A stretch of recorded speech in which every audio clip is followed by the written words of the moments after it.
to talk to you this morning about motivation. Your motivation is so key to the school year that your children will have. And we'll talk about that just a little bit, but mainly we'll talk about this morning how to motivate your students. And so you'll find if you can keep your kids motivated well, then that takes a lot of the work out of homeschooling for you. So I wanted to start by sharing with you some research that was done by a friend of mine, Deb Bell. Deb had homeschooled her 4 kids, and after that, she got her PhD in educational psychology. She did her dissertation on homeschooling, and here is what she found out about motivation. She found out that the longer kids are in traditional school setting, the less their academic motivation is, the more it declines.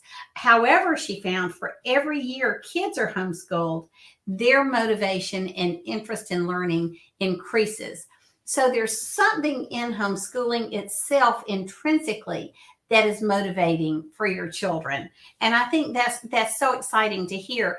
The Kiplinger Report, which is a business letter, years ago did a little snippet on homeschool kids. And they were telling employers, are you worried about hiring these homeschool students? You shouldn't be. They're some of the most self-motivated kids you'll ever see. Hire them.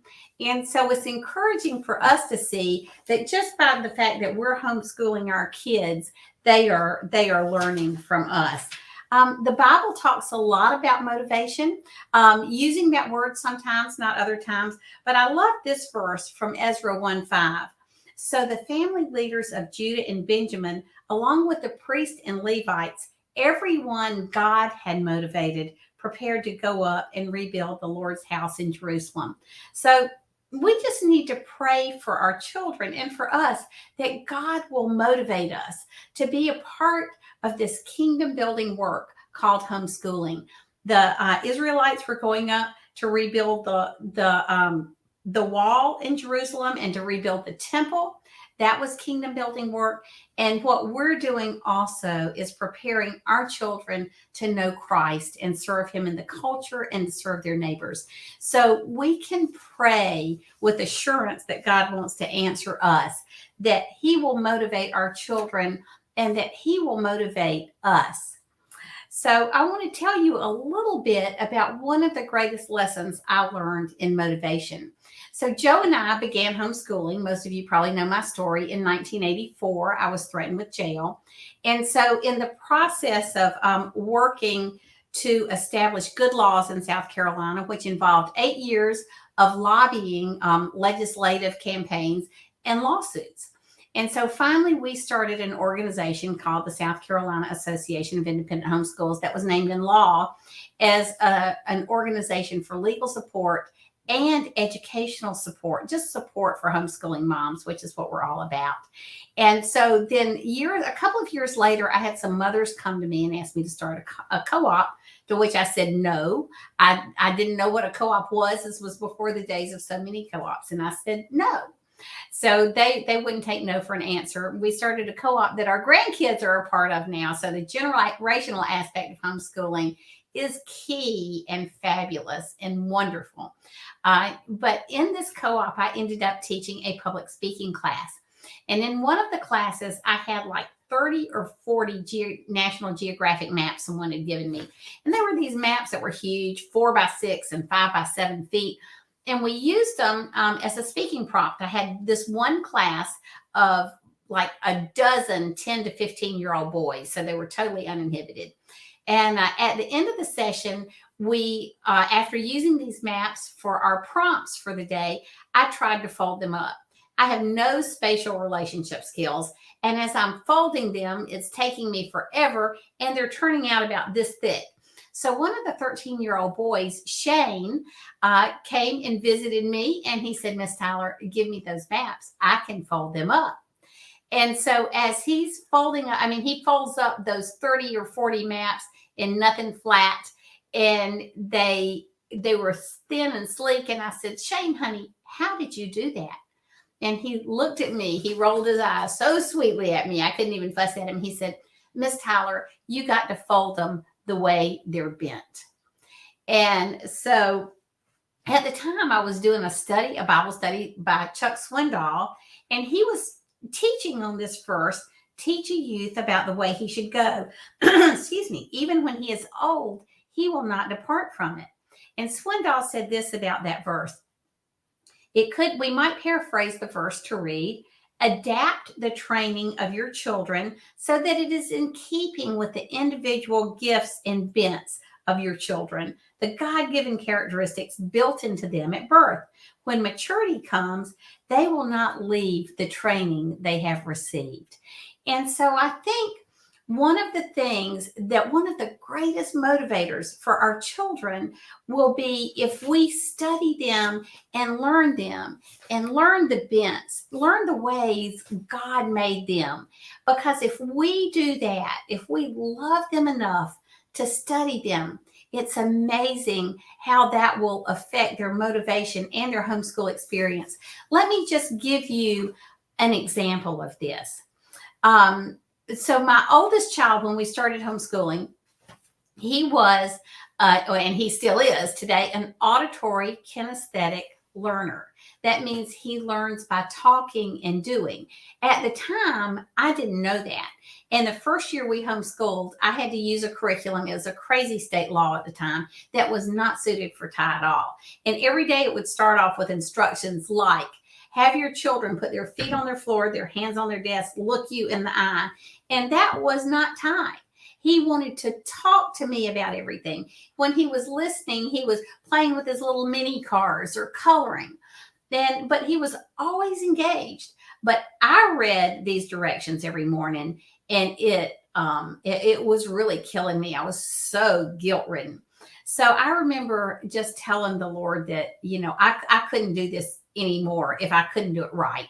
And we didn't know anybody in the world who was homeschooling at the time. It was a very lonely time for an extroverted person like me. And so one morning I woke up, I put my sergeant hat on, my drill sergeant hat on, and I went downstairs and I told the boys who were 6 and 4, Ty may have been 7 at this point. And I said, okay, today we're doing real school in the Tyler household. That means, Ty, you sit still while we're doing our work. You look at me. You don't play with your micro machines. If you have a question, you raise your hand. And so it was the most miserable day of homeschooling we have ever had, period. And we've had some bad days, but we've had some glorious days. But this was the worst. And I told the Lord again, I can't do this. If this is what homeschooling is, I can't do it. A few weeks later, in God's very kind providence, I ended up at a toy store buying a birthday present for one of the kids' friends. They also had this little book boutique. And I picked up a book called Growing Up Learning. It's now out of print. You don't need it anymore. There's so much on learning styles. But I remember reading this book, and the author, who was a PhD in education, was saying things like, there are 3 ways to learn. There's visual, there's auditory, and there's kinesthetic. And he said, woe be unto the poor child in a classroom who is auditory kinesthetic. He learns by moving and he learns by doing, and neither one of those things are acceptable in a classroom. And so he said they make the most productive people in life if you can just get them out of school. And I'm thinking, ding, ding, ding, ding, ding. This really sounds like my son Ty. And then he told a story that illustrated it even more. Well, he was working with a graduate student, counseling her. And she said, I am auditory kinesthetic. It takes me so much energy to be still and quiet that I have no more bandwidth for learning. So we call that day, when I read that book, Independence Day in our homeschooling. And because I realized that's who God made Ty to be. That's how he bent Ty. And today he's a salesman. He makes his living by what? Talking and moving. And so we need to see how our children are bent. What is their personality type? What are their learning styles? What are their spiritual gifts? And the more we study them, the more they will be encouraged and the more they will grow. It takes dedication on your part, but it mainly just takes observation to watch them. and see what motivates them and what makes them sort of curl up and withdraw. And so I just want to encourage you that the more you love your children, and remember this, your words are so important to your kids. Scripture tells us that the power of life and death are in the tongue. You want to motivate your children, then use words for them that are life giving and life affirming and inspiring them in who God made them to be, not who He made their siblings to be. If you've got a math whiz and you have a child that hates math, don't compare the two. Help the child who doesn't do so well in math find his strengths and go with them. That is a way to motivate your children. Quickly, I just want to say that when we help our children, it motivates them. When I first started homeschooling, I do a workshop now when I speak called How to Teach Writing Like a Pro, because I worked with a publisher in Nashville for many years as I was finishing up homeschooling. And I learned that writing is collaborative. And I wish I had known that when I was raising my children, because I used to think if I helped my kids too much, it was cheating. And I have a daughter-in-law who teaches swimming lessons, and I can tell you she doesn't throw the new little ones who are learning how to swim in the deep end and say, learn. She works with them day by day until they know how to swim. And then they're swimming on their own. Teaching our kids academically is the same way. Don't be afraid to give them the help they need. They will not always ask for your help. Enjoy the years where you can sit beside them and do their schoolwork with them, and engage with them. Even if your kids are using videos, you make sure that you're having conversations with them about the videos. Are they understanding the concepts? And then if they have problems, help them. But we really can't help our children too much. There'll be a day they'll say, Mom, I don't need your help anymore. And they'll become independent learners, largely just because of how homeschooling works. There was a pastor, Henry Ward Beecher, who was Harriet Beecher Stowe's brother. And she wrote Uncle Tom's Cabin. He lived in the 1800s, and he said the mother's heart is the child's classroom. And so one of the things we can do to motivate our children is to guard our heart, have our devotional time during the day with the Lord, spend time in scripture and prayer for our kids. I'm not trying to put a burden on you. You can do this while your kids are doing their schoolwork. You can read your Bible and pray while you're waiting on them in music lessons or soccer practice or whatever. But make sure your heart is right, and it will be a helping heart that engages your child and motivates your child. Another thing we do as parents that can help them is remove barriers to their learning or other problems they're having. There's a verse in scripture in Isaiah that says, build it up, prepare the way, remove every obstacle from my people's way. So we're encouraged from scripture to remove the obstacles in people's way. Just like when I needed glasses as a young child and I was almost legally blind when they discovered that, they gave me glasses to help me. They removed a barrier from me. If you have a child who has dyslexia or has autism, when you help those children, you're removing the barriers from them. In the same way, when you have a child who is gifted but maybe having trouble learning, you get involved with them to find out what the barriers to learning are. And I just want to encourage you that just homeschooling is motivating. Sometimes you wake up in the morning and you realize school with our books and our videos just isn't happening today. I read a book once called The Brilliant Idiot. It was by a man who had a PhD in education, but he started out very learning disabled and challenged, and he was in a primitive church school up in Canada, and he would be beaten when he didn't get his schoolwork right. So he eventually got his PhD, and his great desire was to encourage people in their own learning journeys, to be a counselor. And he said, there are some days I would just wake up and have a mental fog, and I knew I needed to do something productive, but it wasn't book work. It wasn't schoolwork. So on those days where you wake up and you just realize your kids are having a hard time, get out, take a break, take a field trip, go to the beach, be in nature. We're going to hear from Jenny Urich tomorrow, and she's going to talk about how important it is for our kids to be in nature and how kids who spend time outside actually have higher test scores. There's a lot of academic research on that. So don't be afraid to change up your routine. Get out of the house. You won't be doing that every day. But on the days where you feel like your child is having a problem and they just need a change of scenery, do it. If you want to take math outside, do that. There are all kinds of ways you can keep kids' motivation and interest high just by taking advantage of the flexibility of homeschooling to homeschool anywhere, anytime. And then as we close, I just want to talk to you about the fact that motivated kids move mountains. And of course, as I was thinking about moving mountains, this verse came to my mind.